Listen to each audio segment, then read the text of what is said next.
Today on 70 Years of Bestop, we're going to find out what a couple of young men who have a YouTube channel think of driving a 70-year-old flat fender.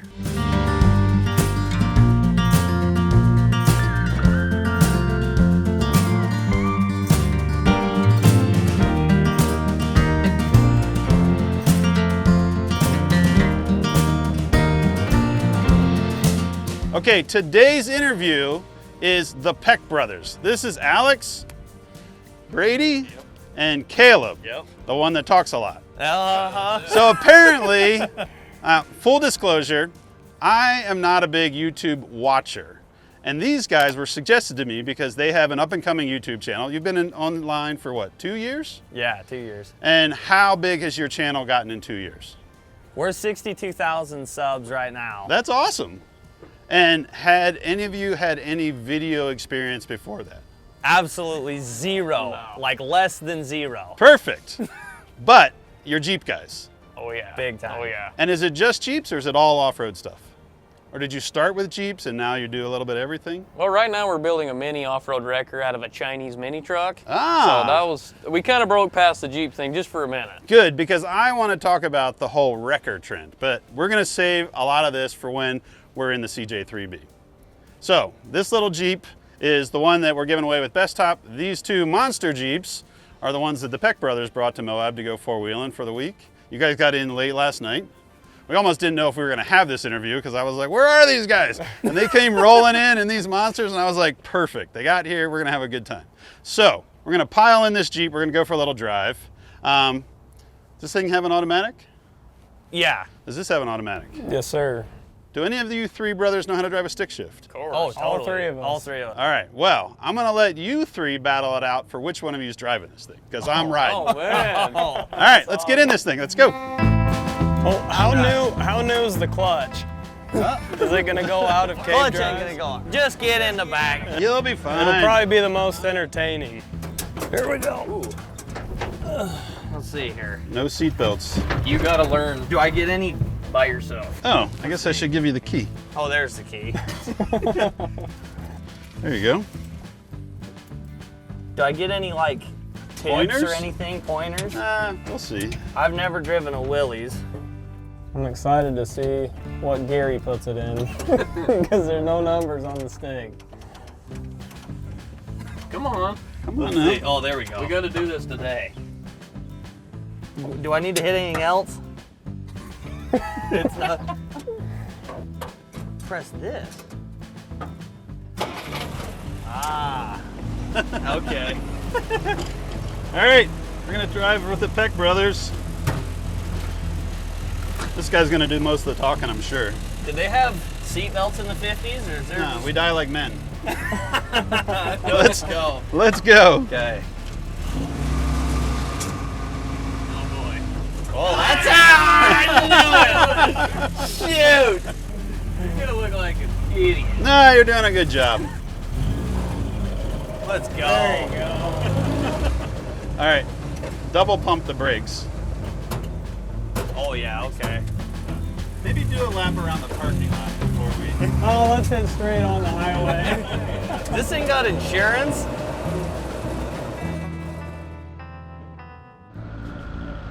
Just roll with it because we're clear. We're dead. We're gonna do it. Oh yeah. We're going now. We're going. We got into third. Yeah.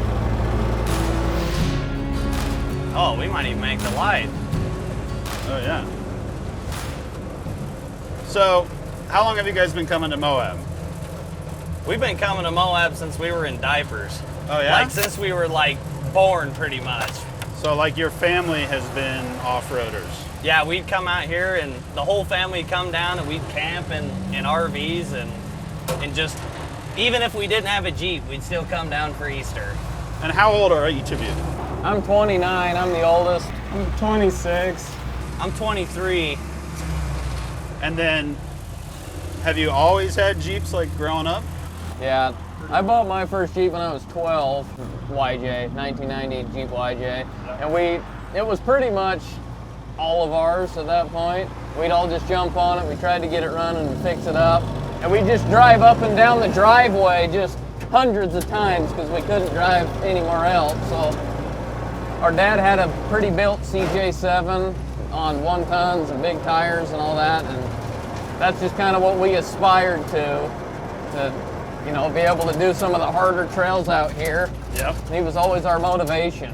So I hit third and I shouldn't have hit third. Oh. Oh boy. As long as we don't get hit by that guy.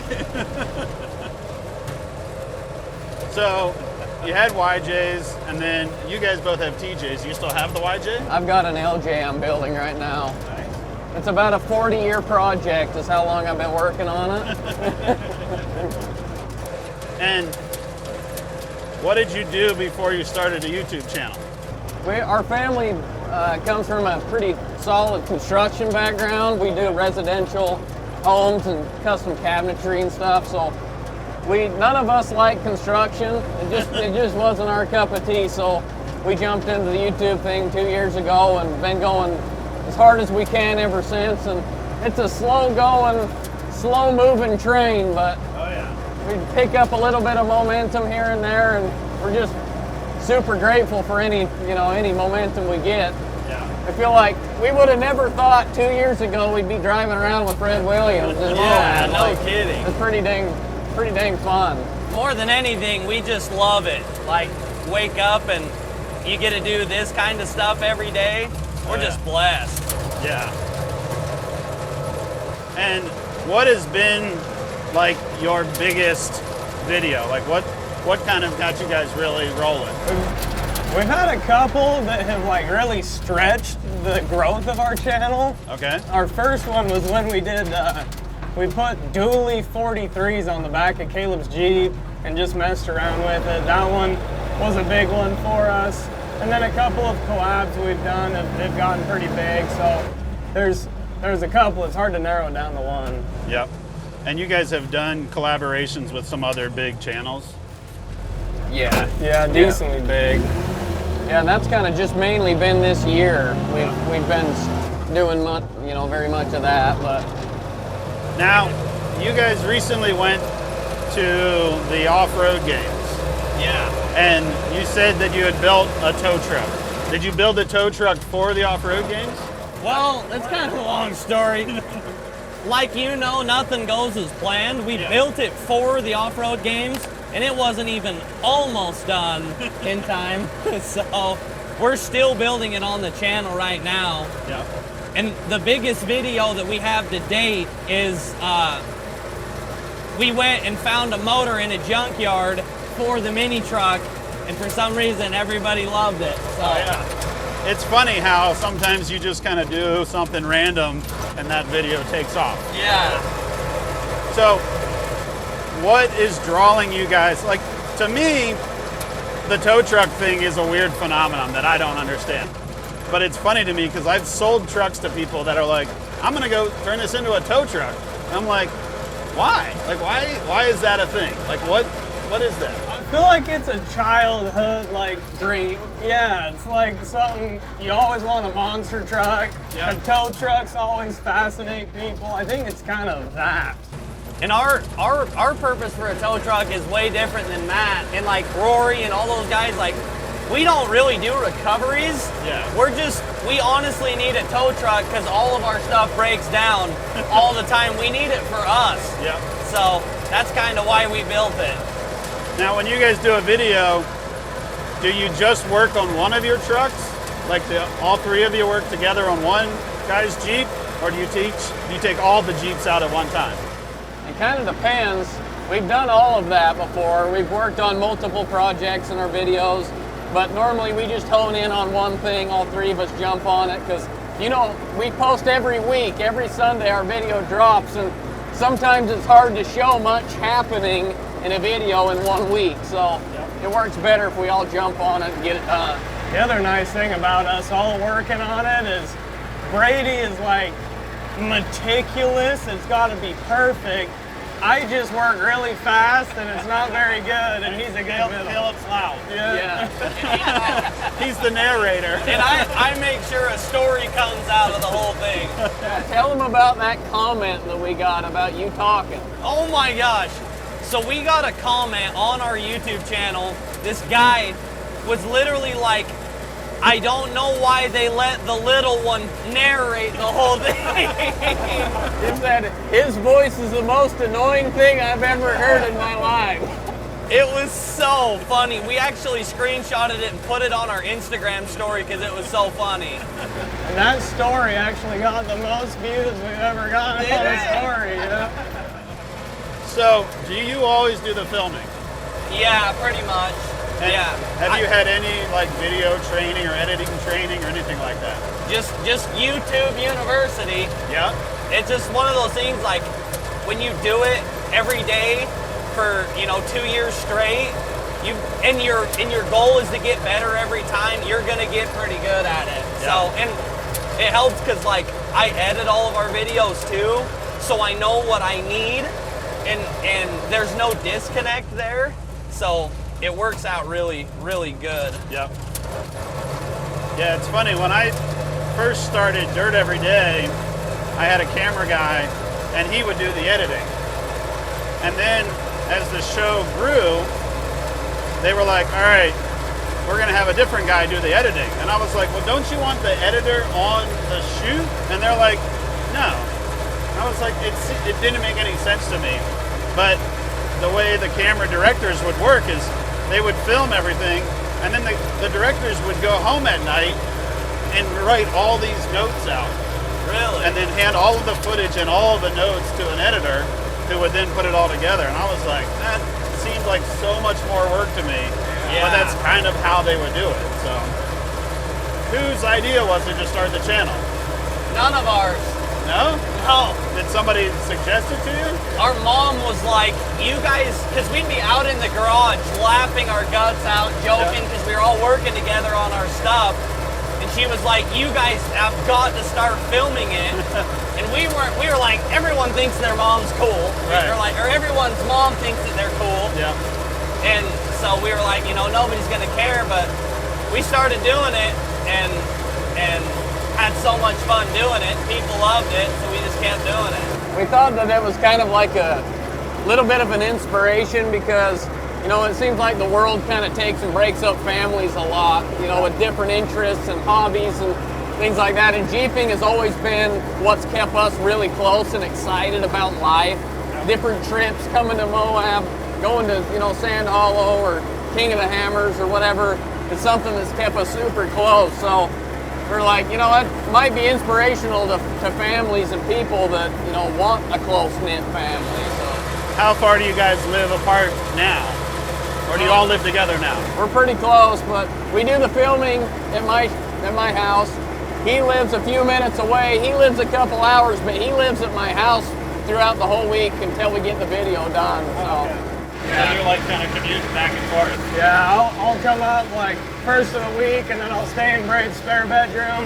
We'll film it, and then I'll head home. And you guys are southern Idaho? Yeah. We literally spend like hundreds of hours a week together. Like when we're done filming, we're normally like to relax, we're hanging out together. Yeah. Like we do everything together. Nice. So some kids watching this, what are some pointers you would give to a kid that wants to start a YouTube channel? Like if there's 3 things that you're like, you gotta do these 3 things. I would say the first one is get your first one done, and then the second thing is don't critique it really until you've done like 100 videos. Yep. Like you just gotta get in, start doing them. Don't let anything stop you. Just do it, because if you keep putting it off, you'll never do it and you'll never get better. You gotta just dig in and do it. Yeah, I read somewhere where somebody's like, if you want to grow your channel, you have to put videos up. Yeah. It's not going to grow if you're not putting videos up. What I would say is it's not for everybody, Yeah. because you have to love creating content. If you don't love it, you're not gonna make it because like it's tiring, it's hard. It's a total misconception. People think we just pull out our phones, do what we're doing already, you know, but it's not that at all. We're trying to create something out of nothing constantly. We're trying to make a story out of something every week. You know, you gotta be, you know, confident on camera. You know, we get up sometimes, like, if we're working on something till 2 in the morning and we gotta get up early to get something done, we just look roach, you know, our eyes are bloodshot and we're tired, we don't wanna do it, but it's not one of those things you can just say, nah, I'll do it later, because you've got a lot of people now expecting that content to come out. So consistency, having a video every week or every couple days, like, is huge. Let's pull up right here, right over there a little, and we'll just switch drivers. Somebody else can drive. Not that I don't trust your driving. I don't. I think that's a great idea. Try to save some clutch for the rest of us. So, to be honest, I didn't watch anything that he was doing. Well, it probably wouldn't have got you very far anyway. Okay. So push that, and then see this button right here? Yeah, that's your start. You might have to give it a little heel throttle. It's warmed up now, so you don't need to choke or anything. Yeah, now that it's warm, it's going to be much easier. Yeah. I'm guessing you figured revert first was up. I'm not And saying that. I'm guessing. I'm going to say this is first. I love how you start me on the uphill. I like how big the steering wheel is. Oh yeah. They had to make it that big with no power steering Exactly. to get you some leverage. Yeah, so it's a twin stick. This one is for the front drive. It's like in and out. And then this is high, neutral, low. So you have to put the front in and then you push that up to get low range. So the new Jeeps don't even come with twin sticks, but in 1954, you got twin sticks on a Jeep. Yep. And so this would have a Spicer 18 transfer case. So the front and rear drive shaft are both offset to the passenger side. So that when you're driving down the trail and you see a rock, you just move over a little bit so that both drive shafts clear. Where now you have to like dodge the front and then move a little and dodge the rear. That's why they did that? Yeah, it's like it just made more sense. Like the reason that it's like centered now is kind of dumb, but it's easier for the gearboxes because right now the power has to come in and then turn and then split out. Yeah. Where nowadays it just is all a straight line. It probably reduces gear noise and it probably reduces vibration. But when you're off-roading, for a vehicle that's actually built to go off-road, it's nice to have the drive shafts all on the road. Like Land Rovers and Land Cruisers, like all of that stuff has like the drive shafts offset to the side. I'm not well rehearsed in anything but the stuff we build. So Well, it's that's cool fine. to learn something. Yeah. Like that was kind of why I wanted, like when I was talking to Bestop and I was like, give me somebody to interview that I don't know that is kind of in a different like a different scene. Like, and I literally said, who are some young influencer YouTube guys that I haven't heard of? And they were like, the Peck brothers. And I was like, yeah, I've heard of them. I've never watched you guys' videos. I didn't really know a whole lot, but I was like, I'm not gonna watch anything. I'll just let them get here and we'll talk about it and figure it all out. Oh, it was meant to be. Yeah, that's awesome. It's got a long first gear. Yeah. Yeah. Smell a little clutch. Yeah, there's a little clutch. Just let it out and rip. There is some really good stutter bumps through here. So, and then at a certain point up here, there's like a long switchback downgrade. I don't know if we'll get to that point or not, but I'll warn you before we get to that because you're gonna wanna slow it down really good on that one. So do you guys do a lot of snow wheeling? I wouldn't say we do a ton. We get a ton of snow where we're at, but I don't know, we kind of plan our winters, like that's when we're building stuff, you know, in the shop. And it gets so cold where we're at that, I don't know, we don't do a ton, but we do some. The other thing that sucks is up by us, it's such good snowmobiling that they shut the trails down to anything without tracks. So we really can't. But we do love the snowmobile. Do you Yeah. snowmobile? Oh yeah. So like what other Is there other automotive stuff you do? Do you guys have boats or muscle cars or anything like that? We love boating, Yeah? like wakeboarding and surfing and stuff. That's like honestly second to jeeping. Yeah. We've all been riding dirt bikes since we were like 3, so we love dirt bikes, but none of us have them anymore because we sold them to afford the Jeeps. And do you all have boats, or do you just, there's one boat that you all go out in together? Or? Brady's boat. Yeah. Yep. And then where do you go? Is there like a local lake or rivers or? So Bear Lake's probably like the biggest lake around us. Bear Lake? Yeah, Bear Lake. It's in between Utah and Idaho. Okay. But these guys went down to Lake Powell last summer, and there's just a bunch of like small reservoirs around us that we go to. Yeah. That's awesome. So how did Ultimate Adventure do this last year? Ultimate Adventure was fun. It's always a good time.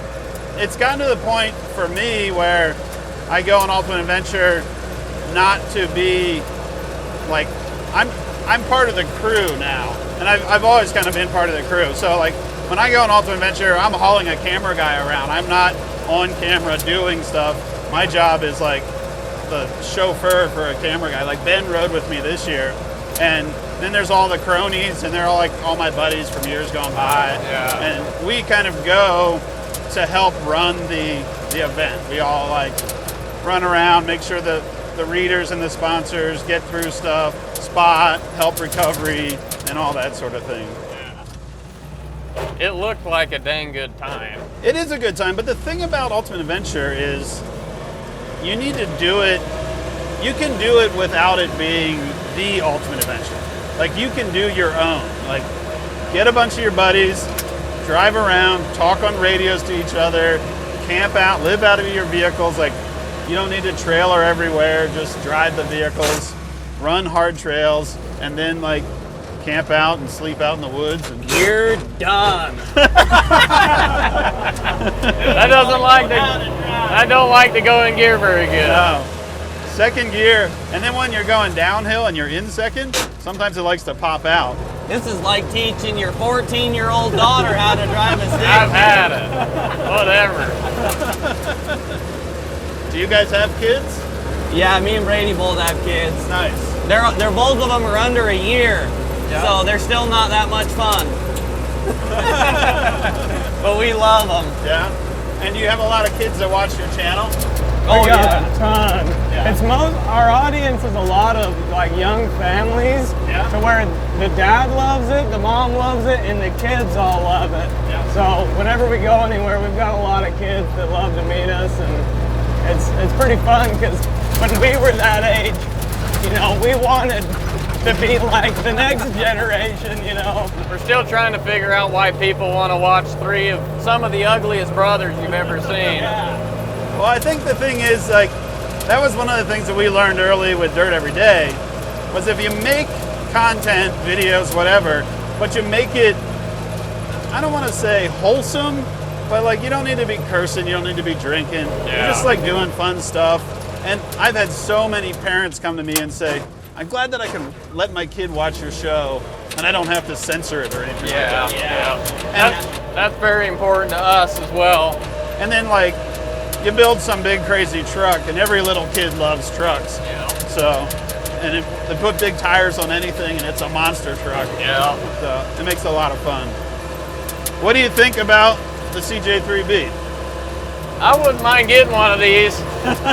It is pretty fun. It's super connected. Like it's you feel like some of the original, off-road wheeling guys in one of these. So do you know that Moab was kind of put on the map because they discovered uranium out here? No, I had no idea. Yeah, and the guy that discovered uranium was just out here exploring in a flat fender. Oh my. And just like rolled up on a block of uranium? Well, like, how did that happen? I'm sure he was a geologist and had a radon detector or something. I would put it in first gear, and then we're gonna go down this S-turn. And when we get down to the bottom, we'll let Alex figure out how to drive us back up it. Yeah, this is gonna be interesting here. I'll let the oldest brother keep us alive going down the thing. I was gonna say It doesn't pop out of first gear, you said, No, so it I'm not doesn't. worried too much. You get into second, and we might be on a roller coaster ride. Yeah. So like, and the other thing that's wild is most, if not all, of these trails out here were opened by these things. Yeah, that's nuts. awesome. To take something like this up Pritchett Canyon, Oh yeah. that's just right. insane. Yeah. And then like the Rubicon Trail, that was opened in a Jeep like this. It was not like 40s and tons. Oh yeah. But that was kind of another reason why I wanted to get you guys to drive it, because I was like, if these guys have never driven one before, they're gonna all be going home. Facebook Marketplace, where can I find one? Yeah. Do they hold together pretty well? Nah, No? everything breaks. It's no different. It's not like the Jeeps have really changed. Like, if you leave them pretty stock size, like they're pretty good. In fact, there's a big group of guys that do trail rides in flat fenders, and they have to have the original engine. This one's actually kind of unusual because this is a high hood, and that's because they went to a different engine in like the 50s. But before that, the hoods were all lower. Do any of them come with lockers? No. This thing don't turn very sharp, so.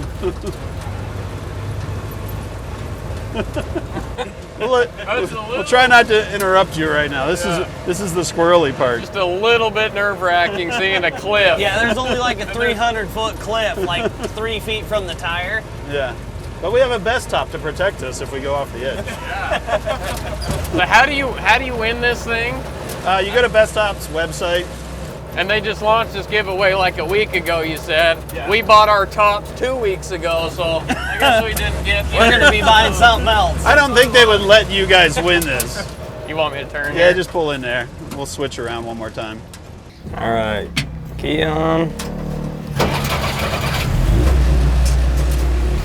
My first instinct is to put a seatbelt on. Oh, yeah. I'm like, oh, all right. Wow. Look. He's trying to do a wheelie. I wasn't ready. You probably won't get to third on this hill. And hope you'll be not. lucky if it stays in second. Yeah, I don't know if second's gonna have enough onion. This is a little more comfy than the wheel wells. Oh, come on, baby. And we'll stay here the rest of the climb. You'll also figure out pretty quick it doesn't turn super sharp. Okay, that's good to know. But I'll spot for you, make sure we're not getting run over by, Make sure a semi truck ain't coming down there. or a Peck brother Jeep. Yeah. I freaking love this place. Isn't it amazing? It is just spectacular. And I wish we all would have bought houses here about 20 years ago. Yeah. It's like, yeah, like I love Sand Hollow, but like Moab's always going to be the place I want to go. Because you can drive a dirt road and it's this. Yeah. Like people always reach out to me and they're like, I'm going to Moab, but I'm just traveling across America and I'm in my minivan. What can I do? And I'm like, drive King Creek Road. It'll be gravel, but you won't need four-wheel drive, and you'll see stuff that you can't imagine is real. Like somebody from North Carolina sees this and they're like, Blown away. yeah. The only time you see stuff like this is in Roadrunner cartoons. You're like, this is real? It is crazy, like living so close and coming every year. You kind of just, you get used to it, yeah. And then you see it again and it's like, that is insane. Like we're so lucky to be able to see that. You understand why guys came out in flat fenders years ago and just went exploring. Just to be out here. Yeah. What's really wild is when you're exploring Moab and you find all the petroglyphs and the native drawings on the rocks, and you're like, could you imagine just crossing this on foot? Like years ago, where you're just like walking through this? Because it looks like it goes on forever. It'd be hard to walk through. Yeah. This thing is way fun to drive. They're so I fun. like it. The thing that's hard nowadays is to find one with like an original engine. Because everybody for ages have been like Buick V6s, Chevy small blocks, they've changed all of them. So like now there's kind of like a trend where people want the original engine because they want to be like this. They want to experience what it was originally like, and it's harder and harder to find ones. Or you find an original engine and it's just been abused for 70 years. What engine is it? So this is they're both 4 cylinders. Like all the flat fenders had 4 cylinders. There's an L head, and then that was a flathead engine. It had, so the hood was lower and the windshield was taller. So the overall height was the same. This one is a 3B, so it has an F head.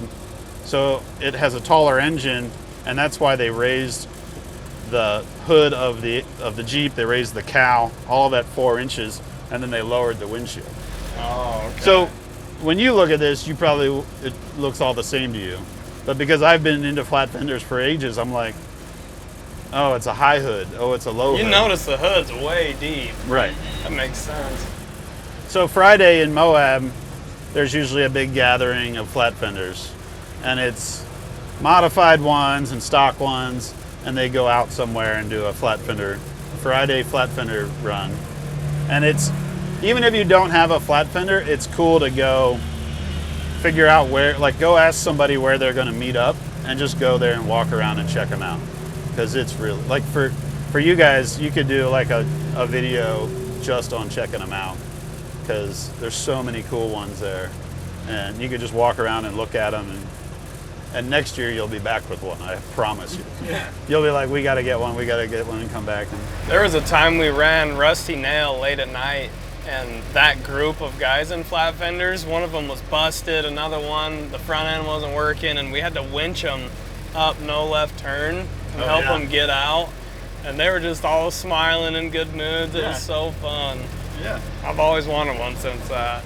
If you're gonna have a broken Jeep, would you rather have it here than at home? Like, Yeah, way more fun. but yeah. And the other thing is, like in different parts of the country, like they rot away, but you can get just about everything for them. Like the bodies are remanufactured overseas somewhere. The people make engine parts, and then like people change axles left and right. Like, and you don't have to go to tons. You can go to like a Dana 30 and a Dana 44, and it's like super beefy for this. And you can put them on 35s, and they look like a monster truck. But they're like, it's funny because like we probably all run 35s on our tow rigs, but then you put 35s on a flat fender, it's like, it's so beefy. But it's still actually a little tiny thing. I love the skinny tires. Yeah. It looks so cool. And what years did they make these from? So, well, they started in 41 during World War II. And the original, there was a company in Pennsylvania called Bantam Motor Car, and they actually developed the first model. And they took it to the Army. But the Army and the government knew World War II was kind of on its way. So when they came with the second prototype, the Army had invited Willys and Ford, and which was kind of like, Bantam, who kind of started the whole thing, kind of got kicked to the curb. So during World War II, Ford was building these and Willys, and then after World War II, the Willys kind of jumped on it and said, we want to make this for civilians. And Ford was luckily big enough and had so much other stuff to build, they kind of just let it go. That's kind of a cool story. So if you were to get like an Army one, there's a chance that it would have been a Ford. Yeah, and the cool thing about the Ford military Army ones, World War II Jeeps, is that like all of the bolts have a little F script. Because That's sick. Henry Ford was like, all right, I'll build this, like I'll build it identical, but I want to make sure that people know that that one was ours. Wow. So like I have a Ford script Jeep. It has an aftermarket body, and we have like 35s, but there's like all these little bolts on the frame, because really the only section that's original is like the frame from axle to axle. But we have, when we were building it, we were finding all these little bolts with little F scripts on them, or like little brackets are stamped with it. And the other thing is, like Jeeps have always had the 7-slot grill. Yeah. But the military ones had 9 slots. Oh. So when you guys start looking around at Jeeps and like lots of flat fenders, you'll see some that have 9 slots, and those are usually either a military one or it's kind of based on a military one. But you can swap it. You can swap it from one to the other. So you could have a civilian version and you could put the military grill on it. But that's the thing about these flat fenders is having been made for 70 years or being 70 years old, they everything's been swapped around. Yeah. You'll have a military windshield on a civilian tub, and then I just did a video recently where I was kind of like going through the identification guide where I was like, this one has a glove box, and this one has a toolbox, and this one has this grill, and even I don't claim to be an expert on it, but you're kind of showing how to see the difference between each of them. But I think you should definitely get one because Yeah, grab second. I definitely felt it pop out coming down the other one. yeah, it does. Like when you're used to a vehicle with a full cage, harnesses, and you get in something like this, you're like, huh, yeah, there's really nothing around you. Yeah, your driving style changes a little bit. Yeah, with a little more self-preservation. Yeah, just pull over by like that Dodge and then what do you guys think? Should we have put a back seat in? Heck no. Just more weight. Way more connected this way. This is how we grew up riding, was actually on these wheel wells, because there's 4 of us kids. Oh yeah? Two in the seat and 2 of us on the Wait, there's a 4th one? little sister. Oh boy. She's probably happy right now because you guys are all out of town. Yeah. So has the Peck sister been on the channel? Yo, yeah. And your mom and dad? Dad's normally on the channel like at least once a month. Yeah, he's a big part of the channel and a big part of why we do what we do. I think it's awesome. It's cool that you guys have a channel that's growing. It's cool that you're like brothers and you're all doing this stuff together. Plus you're bringing your whole family in. It's a channel that it sounds like kids can watch and you're building fun stuff. I'm pretty sure I can't let you win this, but I'm pretty sure I'll see you guys here next year in your own flat fenders. There's a good chance. That's right. I think I've converted you all. All right, that's it for this episode. Go to bestop.com, find out how you can win this CJ3B. We'll see you next time.